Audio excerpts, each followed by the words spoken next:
साहेब, जे नीलम गोऱ्हेंनी विधान केलं होतं, नीलम गोऱ्हे हा विषय किरकोळ आहे, संपला. नाही पण शरद पवारांकडून बघा, comment आलेला आहे. माननीय काल शरद तुम्ही- पवार साहेबांनी काल एक पत्रकार परिषद घेऊन त्या विषयावरती कायमचा पडदा टाकलेला आहे. एका वाक्यात त्यांनी सांगितलं मूर्ख. रामदास समर्थ रामदासांनी जी मूर्खांची 10 लक्षणं सांगितलेली आहेत, समर्थ रामदासांनी मूर्खांची जी 10 लक्षणं सांगितलेली आहेत, ही सर्व लक्षणं एकनाथ शिंदे यांच्याबरोबर जे लोक आहेत त्यांच्यात दिसतात, त्यात या बाई आहेत. आणि काल माननीय पवार साहेबांनी सांगितले मूर्खच आहेत हे लोक. आता मूर्खांकडून दुसरी का अपेक्षा करायची? सगळे भ्रष्ट, ज्यांच्यावरती आरोप होते पण त्यांचे गुन्हे उद्योजनी पोटात घातले, अनेकदा पोटात घातले. एकनाथ शिंदेसह सगळ्यांचे गुन्हे उद्धव ठाकरे साहेबांनी पोटात घातले आणि आम्ही त्याच्यावरती अनेकदा त्यांना सांगायचो की कधीतरी आपल्याला त्रास होईल. हे सगळे लोक एकनाथ शिंदेबरोबर आहेत, हे सगळे. आणि हे त्यांच्या अशा मग त्या विकृत अवस्थेमध्ये अशी वक्तव्य करतात. या प्रत्येकाला माननीय उद्धव ठाकरे साहेबांनी, त्यांच्या आधी माननीय बाळासाहेबांनी भरभरून दिलेलं आहे, भरभरून दिलं. त्यात आम्ही सुद्धा आहोत, सगळे आम्ही कृतज्ञ आहोत. आता तुम्ही गेलात ना, मग तुमचं का असं तिकडे काम करत राहा. काल माननीय देवेंद्र फडणवीस राज्याचे मुख्यमंत्री यांनी एका मंत्र्याला दम देताना सांगितलेलं आहे, पीए आणि ओएसडी नेमण्यासंदर्भात 16 जी यादी आली मंत्र्यांकडून त्यातले 16 जण हे दलाल आणि फिक्सर होते. 16 जण दलाल आणि फिक्सर होते.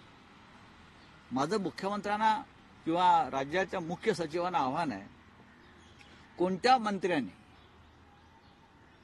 आपला ओएसडी किंवा पीए म्हणून अशा फिक्सरची नावं पाठवली ती तुम्ही जाहीर करा.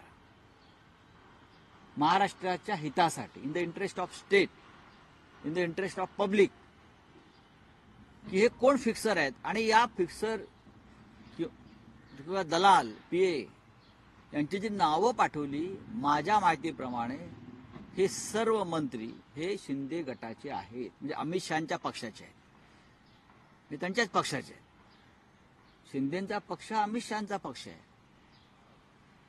हे सगळे फिक्सरची जी नावं आहेत ही शिंदे गटाकडून, मंत्र्यांकडून गेलेली सगळे.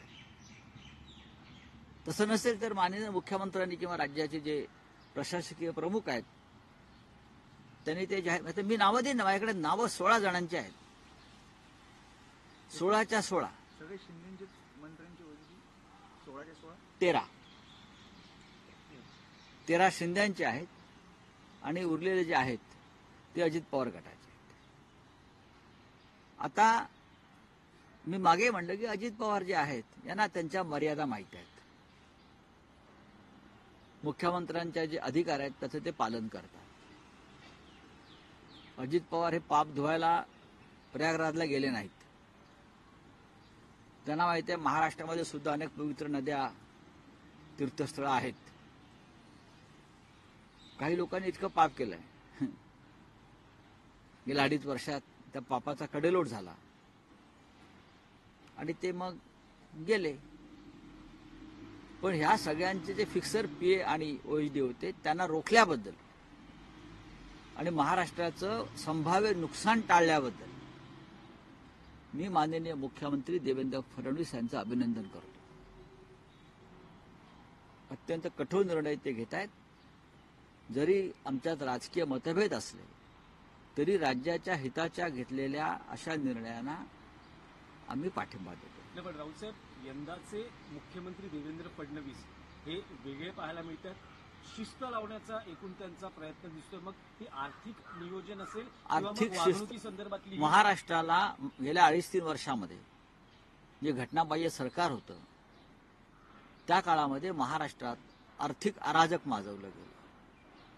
म्हणजे 500 कोटीचं टेंडर असेल तर ते 5,000 कोटीपर्यंत वाढवायची कामं केली आणि त्याचे कंत्राटदाराकडून, ठेकेदाराकडून टेंडर निघण्याआधीच, वर्क ऑर्डर निघण्याआधीच 500 कोटी 600 कोटी घेऊन मोकळा व्हायचं. अशा सगळ्या कामांना राज्याचे विद्यमान मुख्यमंत्री देवेंद्र भाऊ फडणवीस यांनी स्थगिती दिल्याचं मला समजलं, आम्हाला समजलं. ही सुद्धा लूट महाराष्ट्राच्या तिजोरीची त्यांनी रोखलेली आहे. हे योग्य झालं. हा ठेकेदारीच्या भ्रष्टाचारातून मिळालेला पैसा आहे, हाच राजकारणामध्ये टाकायचा, त्यातून राजकारण करायचं. भ्रष्टाचाराचा पैसा राजकारणात, राजकारणातून परत भ्रष्टाचार, हे चक्र जर देवेंद्रजी थांबवायचा प्रयत्न करत असतील तर ते महाराष्ट्राच्या संदर्भात उत्तम काम करत आहे. मस्साजोगमध्ये अधिकाऱ्यांवर MMRDच्या अधिकाऱ्यांवर भ्रष्टाचाराचे आरोप केलेले आहेत. फ्रेंच इंजिनिअरिंग कंपनी आहे, MMRDचे महत्त्वाचे प्रोजेक्ट हे आम्ही वारंवार सांगतो आहोत ना. MMRD मध्ये काय चाललंय, MSSRDC मध्ये काय चाललंय, MIDC मध्ये काय चाललंय, शिक्षण खात्यात काय चाललंय, सामाजिक न्याय खात्यात बरं का गोरगरिबांची मुलं आहेत तिथे काय चाललंय. एक दिवस धाडी घातल्या, पुढे काय, पुढे मी सांगेन काय आहे ते. आम्ही सांगू, आमचे विधानसभेत अधिवेशनात लोक सांगतील काय चाललंय कुठे ते. आणि स्विस कंपनीने जो आरोप केलेला आहे तो 100% सत्य आहे, 100% सत्य आहे. राऊत साहेब, आणखी एक विषय होता की काल पवार साहेबांना विचारण्यात आलं होतं धनंजय मुंडे आणि कोकाटेंच्या राजीनाम्याबद्दल, नैतिकतेच्या आधारावर त्यांनी राजीनामा द्यावा का. तर त्यांचं असं विधान होतं की नैतिकतेचा आणि या मंत्र्यांचा काही संबंध आहे का, असं आणि आहे. आत्मसन्मान असेल तर यांनी पदावरून दूर व्हायला बघा, या सरकारच्या आसपास नैतिकता फिरत नाही असं मी बोललो. मी जेव्हा म्हणतो की भारतीय जनता पक्षाच्या आसपास नैतिकता फिरत नाही, घाबरते फिरायला, याचा अर्थ असा आहे की जे सरकार त्यांच्या नेतृत्वाखाली सुरू आहे त्या सरकारच्या आसपास नैतिकता बरं का कुठे फिरताना तुम्हाला दिसणार नाही. नैतिकता, प्रतिष्ठा, स्वाभिमान अजिबात नाही. आत्मसन्मानाची गोष्ट पवार साहेबांनी केलेली आहे. या सरकारला कोणताच आत्मसन्मान नाही. आणि सरकारमध्ये जे मंत्री आहेत ज्यांच्यावर भ्रष्टाचाराचे, खुनाचे आरोप आहेत त्यांच्याकडे ते असण्याची शक्यताच नाही. राऊतसाहेब, आज सुप्रीम कोर्टात महापालिका निवडणुकांसंदर्भात सुप्रीम सुनावणी आहे. तुम्हाला असं वाटतं आज तरी काही हे सुप्रीम शब्द आपण अनेक वर्ष ऐकतो आहोत. सुप्रीम सुनावणी, सुप्रीम सुनावणी. आमच्या 40 आमदारांच्या संदर्भात सुद्धा सुप्रीम सुनावणी, आमच्या पक्षाचं नाव चिन्हाबाबत सुद्धा सुप्रीम सुनावणी, बरं का. पण ही सुप्रीम सुनावणी न करतात मुख्य न्यायाधीश पळून गेले, रिटायर झाले, निवृत्त झाले. आता कुठे जातात, काय करणार, त्यांना कोणतं पद सरकारमध्ये मिळतंय की लंडनला जाऊन स्थायिक होत आहेत, पाहावं लागेल. तुम्हाला काय वाटतं उन्हाळ्यात होतील निवडणुका महापालिकेच्या आज की आज तरी होऊ शकेल का सुनावणी, कारण आज मला असं वाटत नाही. सुनावणीवर भवितव्य आहे. नाही, न्यायालयावरती राजकीय निर्णयाबाबत आमचा विश्वासच राहिलेला नाही. राजकीय जे निर्णय आहेत अशा पद्धतीचे आमदारांच्या अपात्रतेसंदर्भात, महापालिकांच्या निवडणुकांसंदर्भात, हे राजकीय दबावाखालीच, सरकारच्या दबावाखालीच घेतले जातात. ह्याच्यावरती आता आमचा ठाम विश्वास आहे. मस्साजोगमध्ये अन्नत्याग आंदोलन आजपासून गावकऱ्यांनी सुरू केलंय. उद्धव ठाकरे किंवा आपण जाणार आहात? नाही, आम्ही काय करतोय की आम्हाला या सगळ्या गोष्टीचं किंवा कुटुंबांच्या अश्रूचं राजकारण करायचं नाही. आमच्या पक्षामध्ये वारंवार किंबहुना रोजच संतोष देशमुख आणि सूर्यवंशी यांच्या हत्येवर आणि त्यांच्या कुटुंबावर चर्चा होते. आम्ही विधानसभेत असू, आपल्या माध्यमातून आमचे विषय मांडतो आहोत. आम्ही तिथे गेल्याने तपासाला किंवा एकंदरीत सामाजिक जो काय सलोखा तिथे आम्ही राखण्याचा प्रयत्न करतोय तर त्याच्यामध्ये कुठे बिघाड होऊ नये असं आमच्या सगळ्यांचं म्हणणं आहे. आमची तयारी आहे जाण्याची. उद्धव ठाकरे साहेबांची जायची तयारी आहे. कुटुंबावरती आमच्या संवेदना आहेत देशमुख कुटुंबाविषयी. हे जे महाशय आहेत कोणी धस, ते म्हणतात ठाकरे साहेब येऊन काय करणार, तुम्ही काय केलं 2 महिन्यात, तुम्ही काय केलं ते उघडं झालंय ना, अजून बरंच उघडं व्हायचं आहे. आम्ही पाहतोय विधानसभेच्या अधिवेशनात काय होत आहे. आजही मला असं वाटतं देवेंद्र फडणवीस हे अत्यंत संवेदनशील रीतीनं या सगळ्या विषयाकडे पाहत आहेत. धनंजय मुंडे जरी त्यांचे मित्र असले युवा मोर्चाच्या काळापासून, तरी कायदा सगळ्यांसाठी समान आहे हे जे तत्व ते नेहमी सांगत असतात. तर अशा प्रकारे ते समान कायद्याचं तत्व आम्हाला दाखवतील. राऊतसाहेब, शिवसैनिकांशी असलेला कनेक्ट अजून दृढ करण्यासाठी शिवसेनेचे नेते एकत्रितपणे राज्यव्यापी दौरा करतायत. तसंच महापालिका निवडणुकांसाठी विभागनिहाय मेळावे आयोजित केले जाणार आहेत. काय नेमकी आखणी केली गेली? 2 तारखेला शिवसेनेचे सर्व प्रमुख नेते हे ठाण्याचा दौरा करणार आहेत. ठाण्याचा सुरुवात ठाण्यापासून होते, हे खरं आहे. आणि आतापर्यंत प्रत्येक जे नेते होते आपापला नेमून दिलेल्या विभागात काम करत होते, अजूनही करतो आहोत.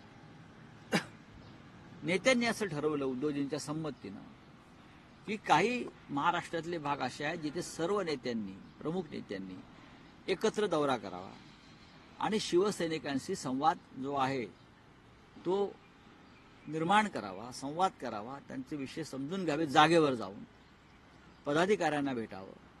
हा एक आमचा नक्कीच कार्यक्रम ठरलेला आहे आणि त्यानुसार आम्ही 2 तारखेला ठाणे दौऱ्यावर जातो. सगळे शिवसेनेचे नेते, नाही नेते, उद्धव ठाकरे साहेबांचा दौरा आम्ही नंतर ठरवू.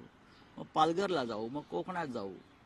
साधारण आमची त्या दिशेने आम्ही चर्चा करतो. आता आज मंगळवार आहे, शिवसेनेचे सर्व नेते हे मंगळवारी एकत्र भेटतील असं आमचं ठरलेलं आहे शिवसेना भवनामध्ये. तर चालू आहे. विभागनिहाय मेळावेही मुंबईत होत आहेत त्या मुंबईत विभागीय मेळावे पूर्वी शिवसेनेचे होत होते, विभागीय शिबिर. त्याची सुरुवात मुंबईपासून आम्ही करतो आहोत. 9 मार्च रोजी ईशान्य मुंबईचा विभागीय मेळावा आधी होईल कालिदास सभागृहात मुलुंडला.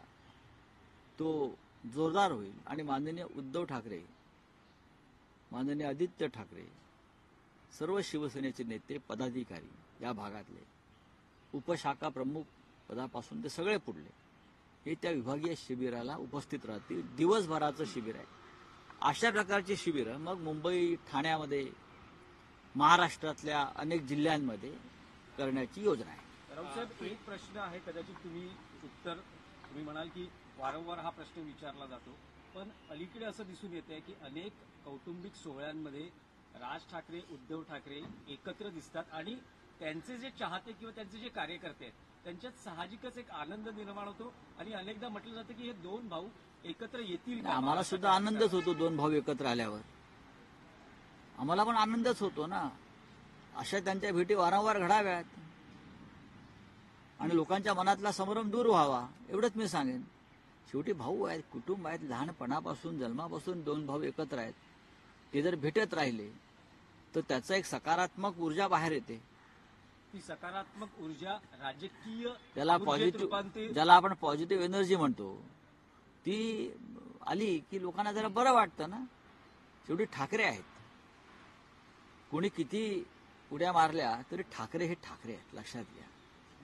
आणि अमित शहा आणि मोदी यांनी ठरवलेलं आहे की महाराष्ट्रातून ठाकरे नाव किंवा ठाकरे ब्रँड हा संपवायचा. हे अमित शहांचं एक स्वप्न आहे आणि ते स्वप्न साकार करण्यासाठी एकनाथ शिंदे आणि त्यांचे 40 चोर हे त्यांचा एक पक्ष स्थापन झाला. पण तरीही ठाकरे ब्रँड हा असा सहज कोणाला, अमित शहांसारख्या नेत्यांना मिटवता येणार नाही.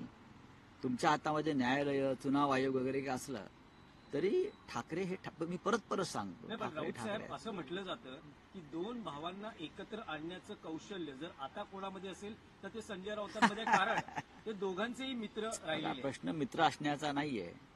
प्रश्न आता हा तो राजकीय आहे आणि आमच्यामध्ये व्यक्तिशः जी नाती आहेत, भावांचं नातं असेल, मित्रत्वाचं नातं असेल, त्याच्यामध्ये आमच्यामध्ये कुठे वाद नाहीये.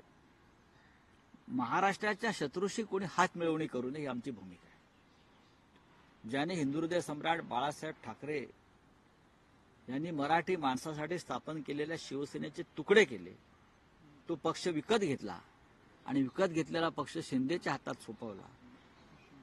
अशा प्रवृत्तीशी कोणत्याही प्रकारे कोणी संबंध ठेवू नये, हात मिळवणी करू नये ही आमची भूमिका आहे. हे महाराष्ट्राचे शत्रू आहेत. तेव्हा कोणत्याही ठाकऱ्यांनी महाराष्ट्राच्या शत्रूशी अशा प्रकारे हात मिळवणी करणं म्हणजे महाराष्ट्राच्या 106 हुतात्म्यांशी बेईमानी करणं ही आमची भूमिका आहे. चला बोलिये. दिल्ली में स्पेशल सेशन शुरू है विधानसभा का, उसके कैग की जो रिपोर्ट है वो आज टेबल की जाने वाली है।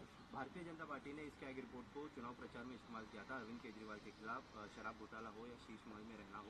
देखिए, आप बदले की राजनीति शुरू होगी। ये एक चक्र होता है, दुष्ट चक्र होता है। जब कोई सरकार जाती है और नहीं आती है तो पहले वाले सरकार की जो खामियां होती है, जो काम किया होता है, चाहे अच्छा हो बुरा हो, उसकी जांच लगाओ, उनको आरोप करो, उनको फिरो, ये होता है, ये होता रहेगा। आम आदमी पार्टी को उससे सामना करना पड़ेगा, संघर्ष करना पड़ेगा। आम आदमी पार्टी की सरकार ने भी अच्छा काम किया है, जो काम करता है उसके ऊपर आरोप होते हैं।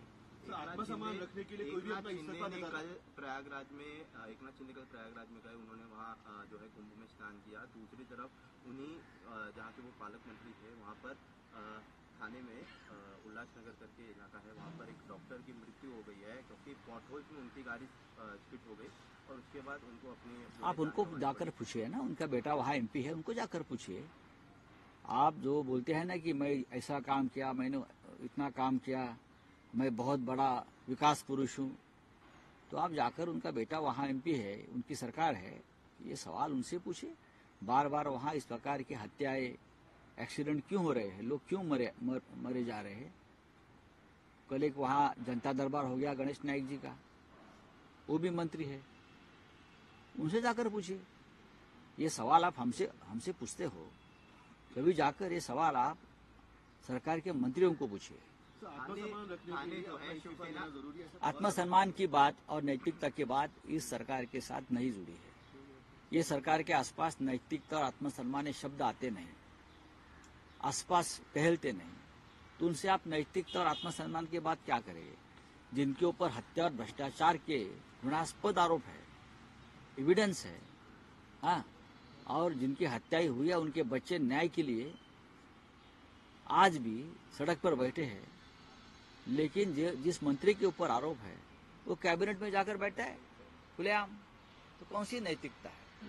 तो सुप्रीम कोर्ट ने आज बनपा इलेक्शन को लेकर सुनवाई की। आप देखेंगे, हमें तो कोई अपेक्षा नहीं है, ये राजनीतिक निर्णय होते हैं। चलिए।